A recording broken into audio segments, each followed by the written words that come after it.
കൂടെയുണ്ട്. രചന ജിതിൻ ജോസ്. മറ്റന്നാൾ 3ാം സെമസ്റ്ററിലെ first exam maths. Integration, differentiation, sine theta, cos theta, tan theta. ഹോ, ഓർക്കുമ്പോൾ തന്നെ പേടിയാവുന്നു. അത്താഴം കഴിഞ്ഞ് ഹോസ്റ്റൽ മുറിയിൽ വന്നു. ആദ്യമായി ലൈബ്രറിയിൽ പോയി എടുത്ത 10,000 പേജുള്ളൊരു ബുക്ക് മറിച്ചു നോക്കി. കണ്ണും തള്ളിയിരിക്കുമ്പോൾ കൂട്ടുകാരൻ ദീപുവിൻ്റെ ഒരു ഒടുക്കത്തെ ഡയലോഗ്. ഇപ്പോൾ ഇതൊക്കെ നോക്കി കണ്ണും വീഴ്ചിരുന്നിട്ട് എന്തിനാ? ക്ലാസ്സിൽ പാറ്റേനെ കണ്ടു, പൂച്ചനെ കണ്ടു എന്നും പറഞ്ഞ് സമരം വിളിച്ച് നടക്കുമ്പോൾ ഓർക്കണം. അതിനുള്ള മറുപടി പറയാൻ ഞാൻ എഴുന്നേറ്റപ്പോൾ അടുത്തത് രതീഷിൻ്റെ വക.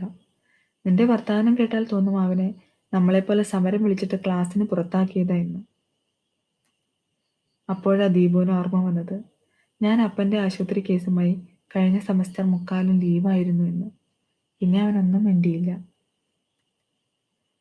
പരീക്ഷയ്ക്ക് പാസ്സാകണമെങ്കിൽ ടെക്സ്റ്റ് നോക്കി ഇരുന്നിട്ട് വലിയ കാര്യമില്ല എന്ന് മനസ്സിലായ രതീഷ് തന്നെ പരിഹാരവും കണ്ടു. ഡാ, നാളെ ഞാൻ നമ്മുടെ അശ്വതി ഹോസ്റ്റലിൽ പോയി പൊന്നുവിൻ്റെ നോട്ട് വാങ്ങി ഫോട്ടോസ്റ്റാറ്റ് എടുക്കാം. അത് നമ്മുടെ ദീപുവിന് ഇഷ്ടപ്പെട്ടില്ല. പൊന്നുവിൻ്റെ വേണ്ട, നമുക്ക് ഷാഹിനിയുടെ നോട്ട് വാങ്ങാം, അവളുടെ കൈയക്ഷരം നല്ലതാ. അത് കേട്ട രതീഷ്, ഷാഹിനിയുടെ കൈയക്ഷരം എന്നെ കൊണ്ടൊന്നും പറയിക്കണ്ട. ഇങ്ങനെ കഥ പറഞ്ഞിരിക്കുന്നതിനിടയിൽ എൻ്റെ ഫോൺ അടിച്ചു. നാട്ടിൽ നിന്ന് കൊച്ചപ്പനാണ്. അപ്പനെ വീണ്ടും ഹോസ്പിറ്റലിൽ അഡ്മിറ്റ് ചെയ്തു. അപ്പനെ എന്നെ ഒന്ന് കാണണമെന്ന്. അവിടം വരെ ചെല്ലാൻ പറഞ്ഞു. ഇനിയിപ്പോൾ ഏതാ ട്രെയിനുള്ളത്? ദീപു അത് ചോദിച്ചപ്പോഴാ സമയം നോക്കിയത്. രാത്രി 8:30 കഴിഞ്ഞു. റെയിൽവേ സ്റ്റേഷനിൽ ചെന്നാൽ 9-ന്റെ മലബാർ എക്സ്പ്രസ് കിട്ടും. അവൻ ബൈക്കിൽ എന്നെ റെയിൽവേ സ്റ്റേഷനിൽ കൊണ്ടുചെന്നാക്കി. തിരക്കില്ലാത്ത കൗണ്ടറിൽ നിന്നൊരു ജനറൽ ടിക്കറ്റും എടുത്ത് ആ പാതിരാത്രി പ്ലാറ്റ്ഫോമിൻ്റെ അറ്റത്തേക്ക് നടക്കുമ്പോൾ ഓർമ്മ വന്നത് അപ്പൻ്റെ മുഖമായിരുന്നു.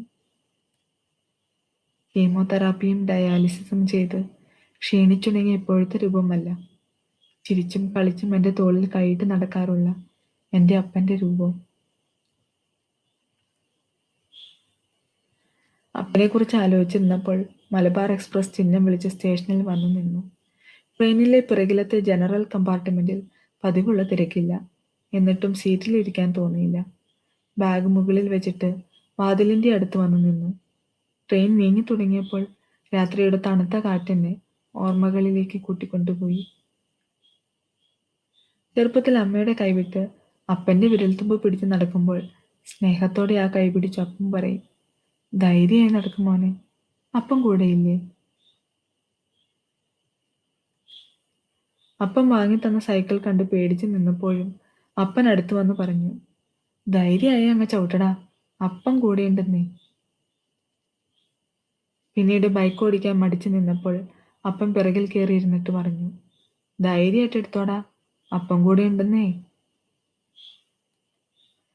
ഒടുവിൽ 1.5 വർഷം മുമ്പ് ഹോസ്റ്റലിലാക്കിയിട്ട് കണ്ണ് നിറഞ്ഞ് തിരിഞ്ഞു നോക്കാതെ നടന്നു പോകുന്നതിന് മുമ്പ് തോളത്ത് തട്ടിയിട്ട് പറഞ്ഞു, ധൈര്യമായിട്ട് നിൽക്കടാ, അപ്പം കൂടെയുണ്ടെന്നേ. ഇങ്ങനെ ഓരോന്ന് ആലോചിച്ച് നിൽക്കുന്നതിനിടയിൽ വീണ്ടും എൻ്റെ ഫോൺ അടിച്ചു. പ്രിൻസ്. നാട്ടിലെൻ്റെ കൂട്ടുകാരനാ. അവൻ എന്തിനാണാവോ ഈ പാതിരാത്രി വിളിക്കുന്നതെന്ന് ചിന്തിച്ചോണ്ടാ ഫോൺ എടുത്തത്. നീ എവിടെയാ? ഞാൻ ട്രെയിനിൽ. കോട്ടയം കഴിഞ്ഞു. മലബാറിനല്ലേ? ഞാൻ എറണാകുളം നോർത്തിൽ നിൽക്കുന്നുണ്ട്. നീ ഇറങ്ങിയിട്ട് വിളിക്ക്. ട്രെയിൻ ഇറങ്ങി പുറത്തോട്ട് നടന്നപ്പോൾ തന്നെ അവനെ കണ്ടു. അളിയ, നീ എന്തിനാണ് ഈ പാതിരാത്രി പണിയും കഴിഞ്ഞിട്ട് ഉറക്കം ഒഴിച്ച് ഇവിടെ വന്ന് കൊതുകടി കൊണ്ട് നിൽക്കുന്നത്? ഞാൻ വല്ല വണ്ടിക്കും കൈ കാണിച്ച് അങ്ങ് എത്തൂലാഞ്ഞു. ചോദിച്ചത് പുള്ളിക്ക് ഇഷ്ടായില്ല എന്ന് തോന്നുന്നു. അവനൊന്നും മിണ്ടിയില്ല. എൻ്റെ ബാഗ് മേടിച്ചൊരു ചുവന്ന കാറിൻ്റെ അടുത്തേക്ക് നടന്നു. ഈ വണ്ടി ആരുടെയാ? മുതലാളിയുടെ. ഒരു ഓട്ടോ ഉണ്ടായിരുന്നു, അത് കഴിഞ്ഞ് ഇങ്ങ് പോന്നു. പിന്നെ ഞാൻ ചോദിച്ചതിന് മുക്കിയും മൂളിയും എന്തൊക്കെയോ പറഞ്ഞു. അല്പം കഴിഞ്ഞപ്പോൾ വണ്ടി എനിക്ക് നല്ല പരിചയമുള്ളൊരു ഹോസ്പിറ്റലിൻ്റെ മുന്നിലെത്തി.